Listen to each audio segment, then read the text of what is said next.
What you doing, buddy? You know, just collecting parts. You're gonna lay them all out next to the car?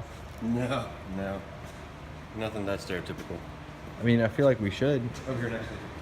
It's a YouTube video. Oh, we got a separate table. There's some LS junk, some broken crap. Here we're putting together our turbo Honda crap.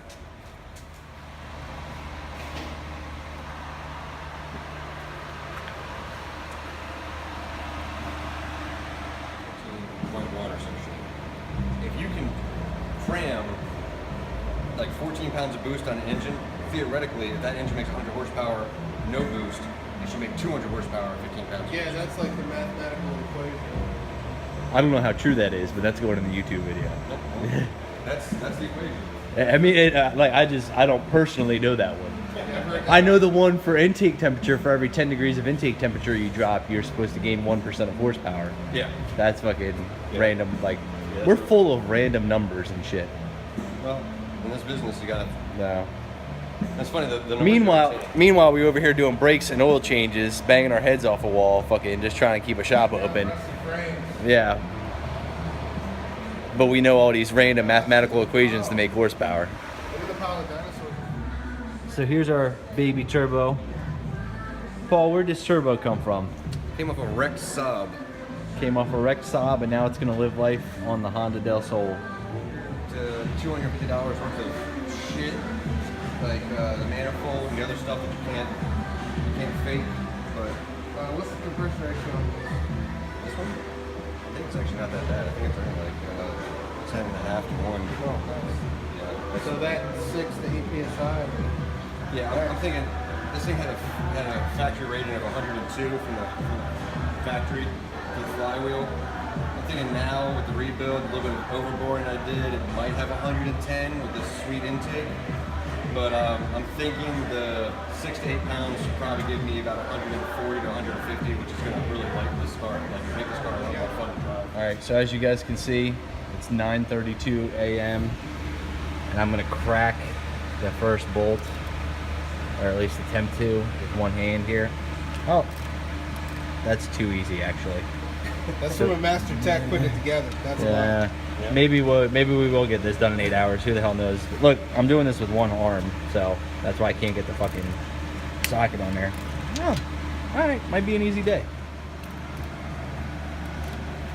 Those header bolts came off incredibly easy. Now we're gonna pull this O2 sensor out. Maybe pull the O2 sensor out. Don't know.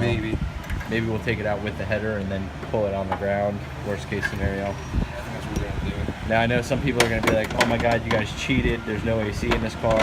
Well, when's the last time the AC has ever worked? Good fucking question, because they never do. So the AC's been long gone. That'll add a little bit of extra time to your process here if you start with AC. This thing makes so much power, it's leaking out, which makes it the perfect turbo candidate. Says let's blow that oil out. Yeah, let's get that shit up out of there. Oh, and what do you know? Our buddy shows up in the vet. Between these bolts, between these two bolts, like normally right here. So it's out of the way all the way. Like right here? Up and that way a little bit lower. Like right about up here in the center there. Right here? Yeah, that'll work. Fuck it. Where's the baffle? It's above baffle. Baffle's like halfway down. Yeah. Awesome. All right, a little bit higher. Right.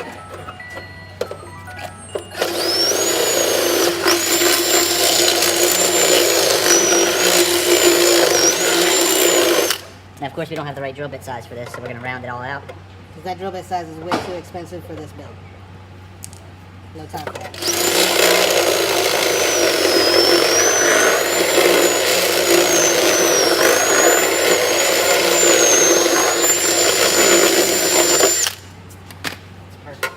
Almost threaded in there. Alright, you can stop. There we go. Now it's recording. All right, so this is all finished up. Got that in there. Had to bang the baffle out a little bit to make the nut fit. Asshole's using a fucking gun while I'm trying to do this.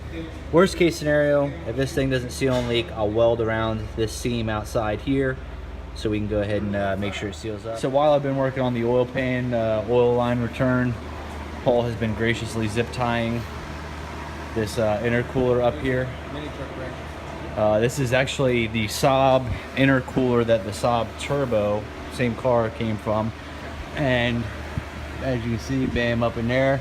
We're gonna go very short charge pipe to the intercooler. Should work well. I had an idea of doing it just a little too. Just to hold up in a place here. We're test fitting the turbo, manifold, figuring out that we're kind of screwed on some things, so we're gonna see what we can do to get around that. Because as you can see, the air needs to come out of here and go into here. But when you go like this, there's a little bit of an issue. You think we could take and put something between it and the car and then zip tie it? Oh, we gotta undo the other zip ties. Yeah. There's about 20 zip ties holding that in. So you So probably need to go back up in the air.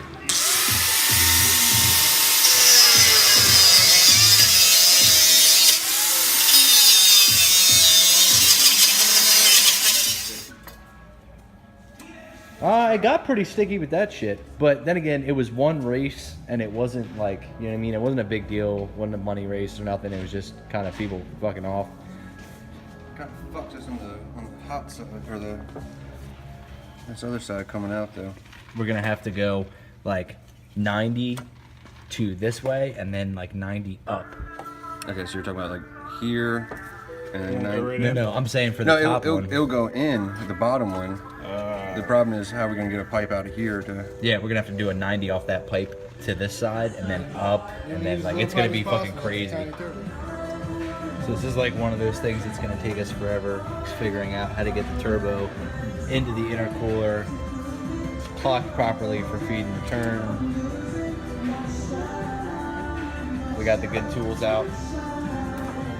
Keep pushing it anymore. Nah. So now I went ahead and cut this flange off. We gotta cut the other side off. So we've got this pipe that doesn't exactly bolt up to the stock exhaust, but it's close.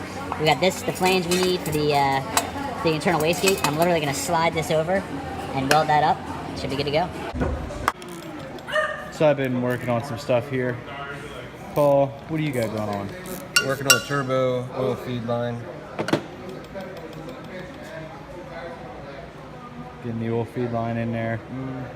He's clocked it around. I've got the other side. So we've kind of planned out where the exhaust is going to go. It's just going to be a matter of getting everything back in and actually tacking it once everything is in there, so I know I don't put an exhaust in the way of an oil pan or something stupid. All these parts. Half of them we won't even use. Has anybody seen my fucking coffee?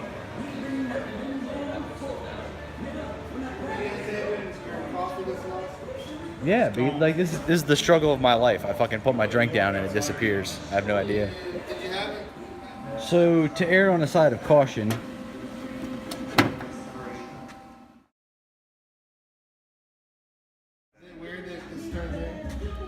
so we're about 2 hours in, I think. No, I missed the part where it turned you on, unfortunately.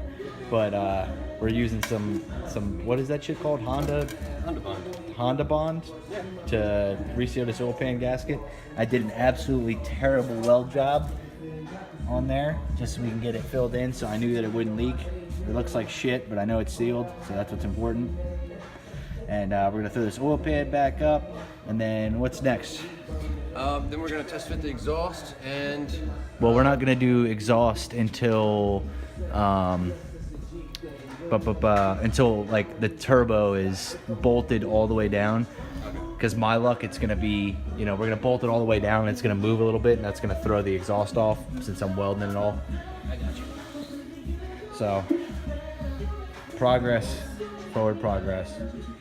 So there's our oil return line. And hopefully I didn't warp that oil pan too bad with all the heat I put on that motherfucker. But we've got enough Honda Bond in there to hold all of this car together. We're running overflow tanks for the oil. Be alright. So now the turbo is going to go together for what I believe is the final time. We're going to go ahead and put everything back together. We'll take it apart again, put everything back together with the gaskets in it. and tighten everything down outside of the car. And because there's enough room, we'll just be able to throw the whole manifold turbo assembly on the car, all bolted down, torqued down, everything, gasket in it, good to go. It's gonna hit. You're only gonna get a little bit of love out of it. Say mock it in the car and see if there's something under here, because this is where the engine block and everything's to me. It might be somewhere you can mount that. So now we're looking at how the cold side is possibly going to work with the headers. This is now going to be final turbo placement. We've got the turbo tightened down to the manifold. We'll work on exhaust.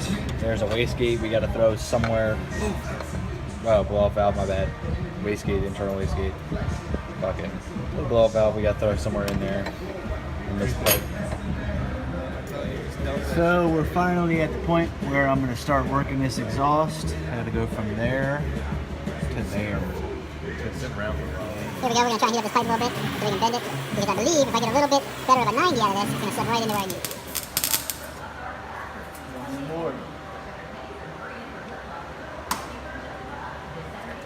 So, got this exhaust piece kind of welded. Oh yeah. Well, we've got stuff to grill. So we got the exhaust welded up to go into place. Turbo's in its place. We're starting to think about the cold side. We need a hose to run that oil drain. You know, none of this is super pretty. It's just gonna work. It's just gonna make boost. That's all we want to do. That's all we're trying to accomplish here today is go from nothing to boosted in 8 hours, which I think we're gonna be able to do and have it running. So stay tuned. So here's the final mock-up of this downpipe. It's gonna sit in there. Still gotta get oil drain. We still got to rig something up for this wastegate, but that looks like it'll work. Kind of follows the shape kind of the old exhaust. Had to move it a little bit, but I think we should start ground clearance. So I think Paul's working on some vacuum line stuff. Maybe cold fuel pressure regulator stuff. I guess while he's doing that, I will start sorting out maybe the wastegate or start messing with the cold side. Go ahead. For wastegate, you want a boost reference for opening and closing of the wastegate. This is going to be a good one. It comes right off the side of the compressor. It'll go right into the wastegate, and it should work out pretty well. Where's that piece? Oh yeah. So essentially, this nipple here that is going to activate the wastegate. That's not going to work because that hose is too small. We'll fix that, but nice and easy. So I just need to mount this in a way where it can operate the wastegate as it needs to. Here we got this pipe welded with this aluminum fitting that we need for this, for boost reference. And here I am tapping out the hole to what I believe is the appropriate thread. So we got about 45 minutes left. Paul's working on fuel and some vacuum shit and everything else. And I've got the charge pipe in, and now I'm going to work on the cold side to get back into the intake. I don't know, we got 45 minutes to crank this thing, so we'll see. So I was kind of off on my math because I'm no good at math, I guess. It's been a long day. I thought we were in the final hour, we're not. We actually had to make some changes. The crappy Saab intercooler that we had just isn't going to work. So we're not going to run an intercooler, which for the purpose of getting it done in 8 hours is going to be perfect. We are going to come back in and run an intercooler, afterwards, but the goal today was to make boost in 8 hours, and this is how we're going to do it. So here we have cold side, brand new intercooler. Bam, bam, bam, bam, bam. Let's see, you've checked fuel pressure already. We've got vacuum lines hooked up.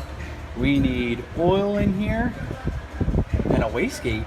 We can start this thing, right? Yep.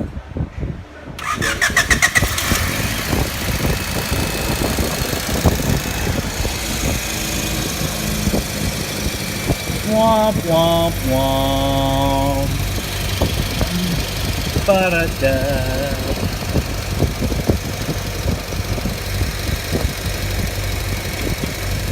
Now, go ahead and kill it.